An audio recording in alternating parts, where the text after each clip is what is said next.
tentang jual beli pada hari ini, yang mana tujuannya yang pertama adalah agar anak-anak sekalian mengetahui apa itu pengertian daripada jual beli.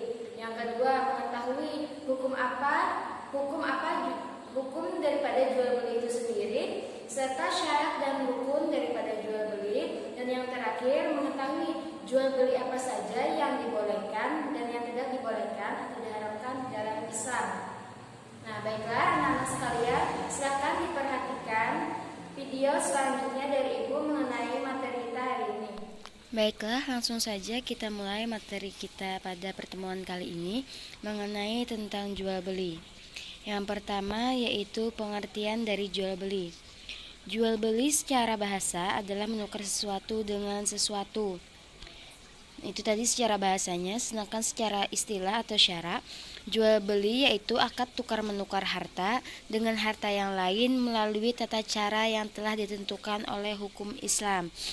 Jadi, yang dimaksud dengan kata harta di sini adalah yang pertama, harta yang berupa barang seperti buku, rumah ataupun mobil. Dan yang kedua yaitu harta berupa manfaat atau jasa seperti pulsa telepon, pulsa listrik, dan lain-lain. Yang selanjutnya yaitu tentang hukum jual beli. Hukum jual beli itu pada dasarnya adalah halal atau boleh. Berdasarkan Quran Surah Al-Baqarah ayat 275 yang berbunyi, Bismillahirrahmanirrahim. Alladzina ya'kuluna ar-riba la yakumuna illa kama yakumul ladzi yatahabbathu syaitanu minal mas. Dzalika bi annahum qalu innamal bai'u mithlu riba wa ahallallahu al-bai'a wa harrama ar-riba.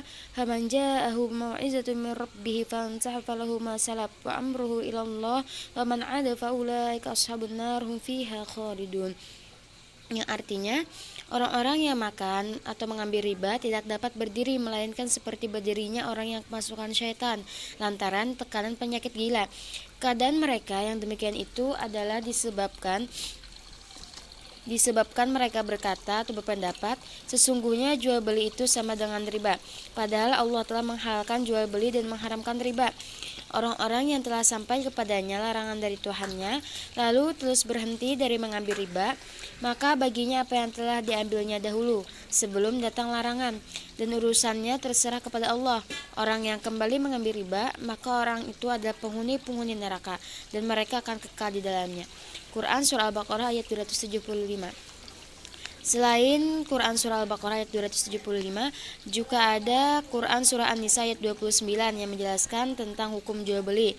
Dan juga ada hadis yang diriwayatkan oleh Bazar yang menyahihkannya dari Rifa'ah ibnu Rafi. Yang selanjutnya mengenai syarat dan rukun jual beli. Yang pertama yaitu syarat jual beli. Nah, di antaranya itu yang pertamanya juga adalah syarat penjual dan pembeli. Yang pertama harus balik, yang kedua berakal, yang ketiga rusdu. Apa yang dimaksud rusdu?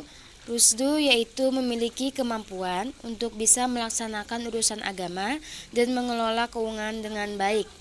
Yang keempat yaitu suka sama suka, artinya itu atas kehendaknya sendiri tanpa ada paksaan dari orang lain. Yang kedua syaratnya adalah syarat barang yang diperjualbelikan. Jadi ada juga syaratnya untuk barang yang diperjualbelikan. Yang pertama, barangnya harus suci. Yang kedua, bermanfaat.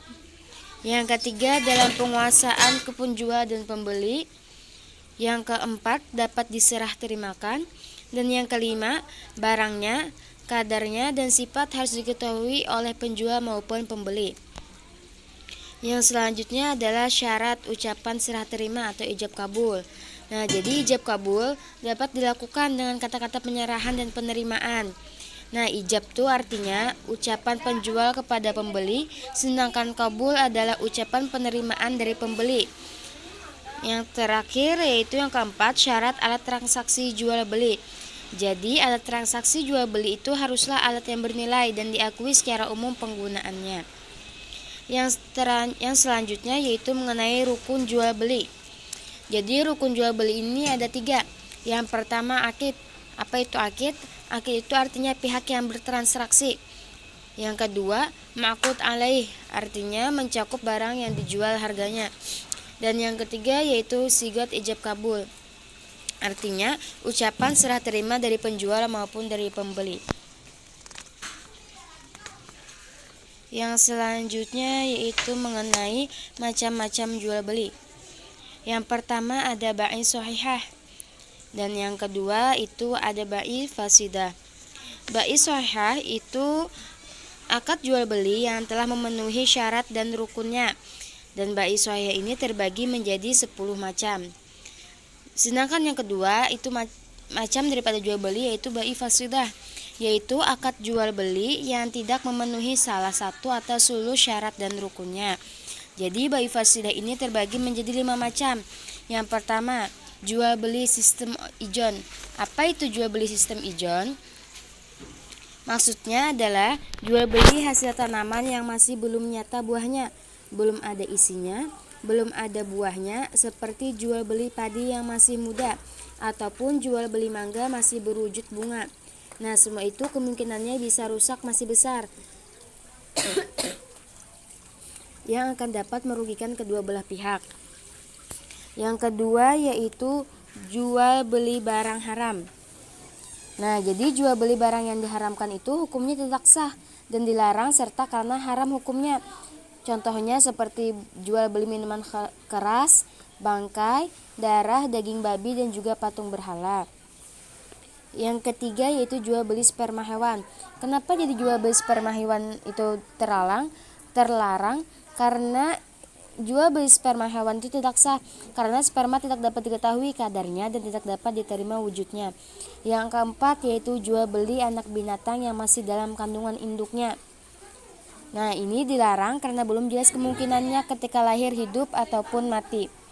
Dan yang kelima yaitu jual beli barang yang belum dimiliki. Artinya, jual beli yang barangnya belum diterima dan masih berada di tangan penjual pertama. Dan yang terakhir, macam-macam dari bai fasidah atau yang terlarang itu adalah jual beli barang yang belum jelas, seperti misalkan menjual buah-buahan yang belum nyata buah-buahannya. Yang selanjutnya yaitu mengenai jual beli yang sah hukumnya tetapi dilarang agama. Jadi ini maksudnya sah saja jual belinya, akan tetapi secara jelas dilarang oleh agama. Yang pertama yaitu jual beli pada saat khutbah ataupun pada saat sholat Jumat. Nah, jadi larangan melakukan kegiatan jual beli pada saat khutbah dan sholat Jumat ini lebih terkhususnya bagi laki-laki muslim, karena pada waktu itu setiap muslim laki-laki wajib melaksanakan sholat Jumat. Nah, jadi ini terkhususlah bagi para laki-laki. Yang kedua, jual beli dengan cara menghadang di jalan sebelum sampai pasar.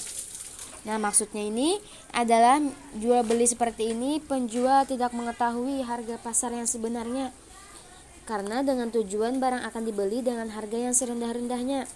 Selanjutnya nanti pas dijual ke pasar itu akan dijual dengan harga yang setinggi-tingginya. Nah, ini termasuk jual beli yang tidak diperbolehkan di dalam agama.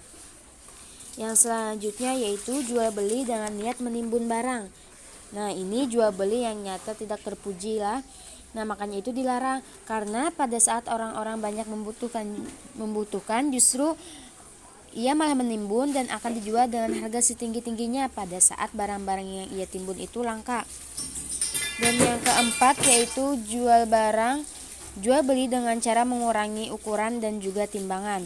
Nah, ini seperti menipu contohnya.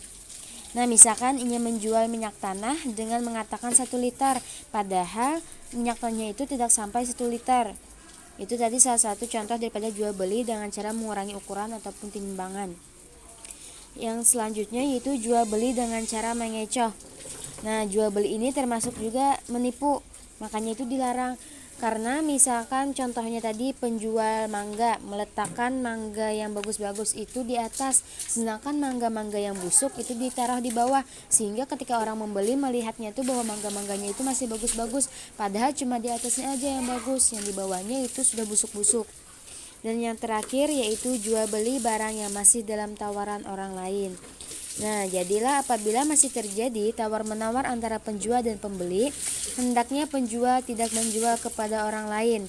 Dan sebaliknya, apabila seseorang akan membeli sesuatu barang, maka hendaknya tidak ikut membeli sesuatu barang yang sedang ditawar oleh orang lain. Nah, kecuali sudah tidak ada kepastian dari orang tersebut atau sudah membatalkan jual belinya. Nah, itu tadi di antara jual beli yang sah hukumnya akan tetapi dilarang oleh Nah, agama. itu tadi penjelasan dari Ibu mengenai materi kita hari ini tentang jual beli.